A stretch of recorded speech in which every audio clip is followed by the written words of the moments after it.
After 20 days without a game, we've got 2 games over the Easter bank holiday weekend, and Altrincham Manager Phil Parkinson joins us to look at this important period for the football club. Phil, almost 3 weeks without any activity in terms of competitive games. Is that a good thing or a bad thing?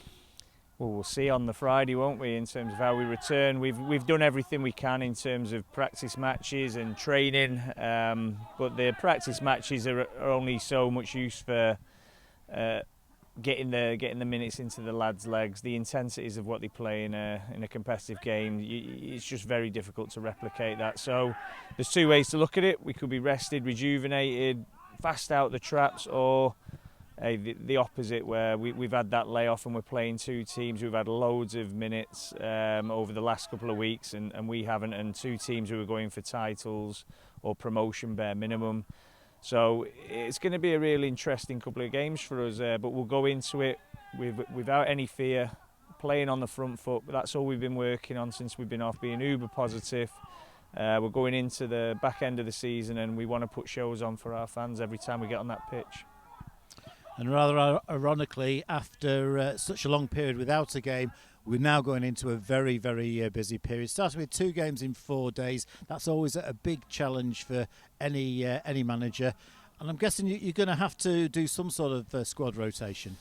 Well, I'm hoping that they play that well that I don't have to, really. I mean, I'm not going in with that mindset, to be honest with you. It's going to be what players can manage it. I mean, really, it's like a Saturday, Tuesday scenario. I know it's a bit of an awkward one with the Friday, Monday, but it's the equivalency of playing on your Saturday and the Tuesday at the evening kickoff. So I'm not envisaging, unless there's below par performances or really poor results, changing too much, to be honest with you. I'm hoping to try and keep the same players on the pitch and staying with that kind of mindset of you've got to work really hard to get that shirt again, and when you lose it, it's going to be difficult to get it back. So the lads have worked hard to earn them shirts via the results. You can see the form table were right up there until the break. So those lads will get them shirts, and then listen, they've got to keep them in some really difficult games. So I'm sure the other lads, the training, like their lives depend on it at the moment. You can see in the background, you can hear in the background, there's no quarter given. It's been of a real high intensity. There's certainly not that mentality of we're at the end of the season, we feel fairly safe. We want to push on as high as we can, and the lads are trying to fight for contracts here. Halifax Town first up on Good Friday.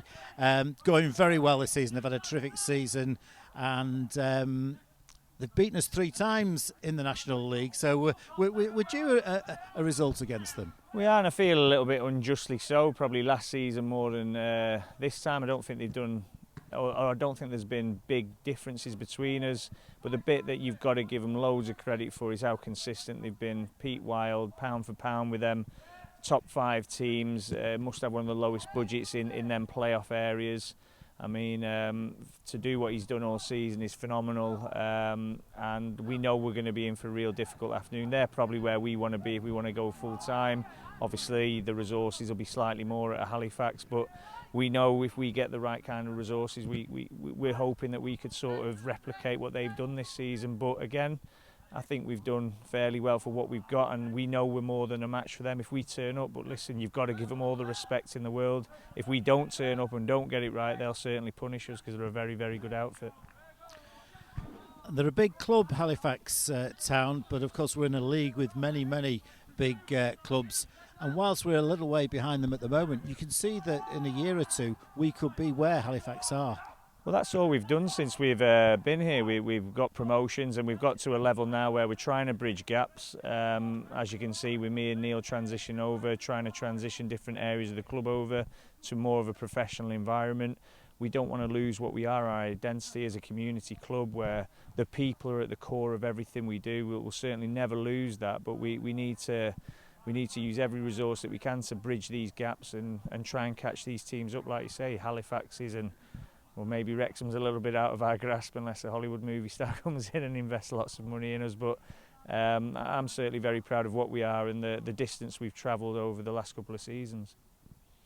And it's Wrexham. I know we want to focus on Halifax, but Wrexham on Monday. That's going to be a fantastic occasion, a full house at the racecourse, which is a magnificent stadium, and we've got to really be looking forward to that one. Yeah, I mean, I've said it to you so many times. Every game, I'm looking forward to Dover away, believe it or not.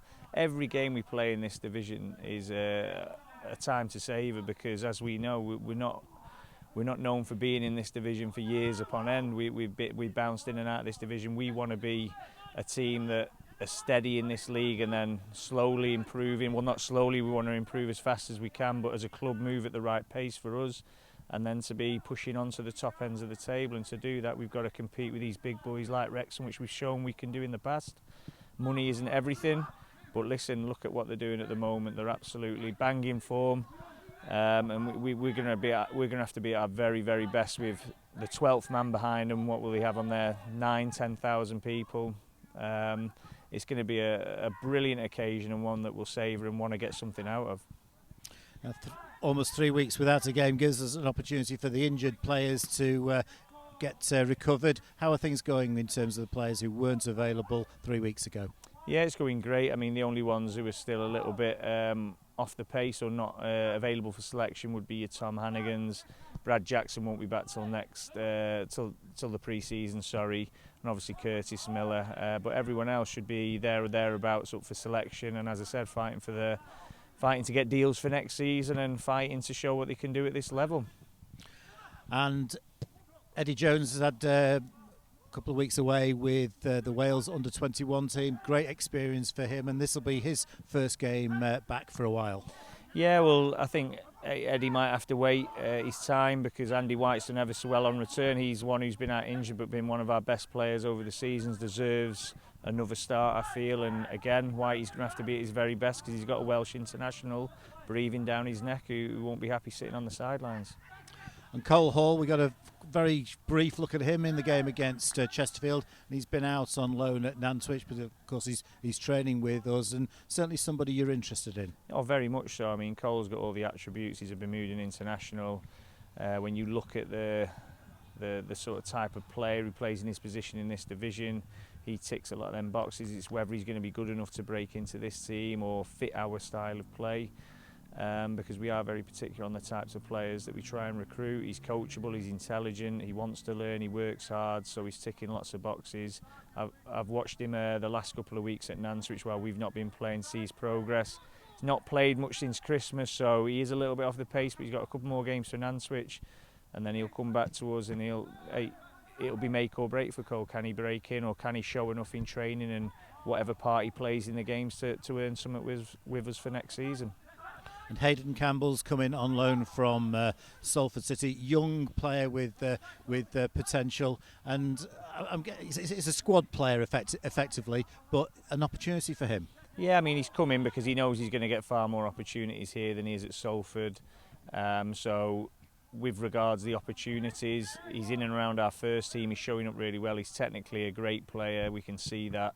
But again, is he going to be good enough to get ahead of some of the lads that are playing in his position? That's what Hayden's got to come and do, and if not, then obviously that's where Hayden will be with us as well come the summer. We've got players here who are trying to get a probably jump start on pre-season. Hayden, Cole would be two examples of that. We're giving lads opportunities who we quite like, suit our system, suit our player profile, our talent ID, so to speak. So they're given opportunities, and it's down to them. We're not just going to give them shirts away. They've got to come in and earn them. We spoke about Eddie Jones being away with Wales under-21s.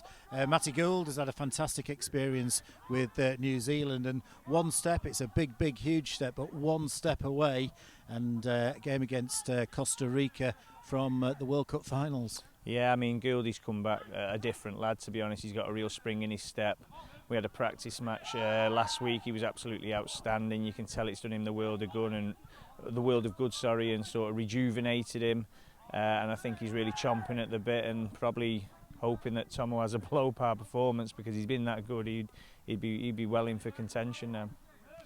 And I saw a penalty save that he made against FC United a few weeks ago. It's one of the best penalty saves I've ever seen. Really? Well, I've not seen that one myself, but yeah, he's been in fine form. He's doing what I'd expect a lad who's out on loan to do, coming back, giving me And Neil, lots of headaches on the return because, as I said, Tomo's been absolutely outstanding for us, and he'd have to have a real below par performance or a number of them, but Matty's certainly there, waiting in the wings, wanting to take his opportunity. And of course, we're going into this game. It's been a big gap, but we're in great form. 5 home wins on the bounce, 14 goals scored, none conceded. That's a brilliant record. And we hope that we're going to have a big crowd on Friday, and we're on the verge of having an average attendance at Altrincham Football Club of over 2,000 for the first time since the late 1960s, and that will be a magnificent achievement. I think it's just full credit to everybody at the football club, players in particular, what they're doing on the pitch. It's inspiring, it makes people want to come and watch them.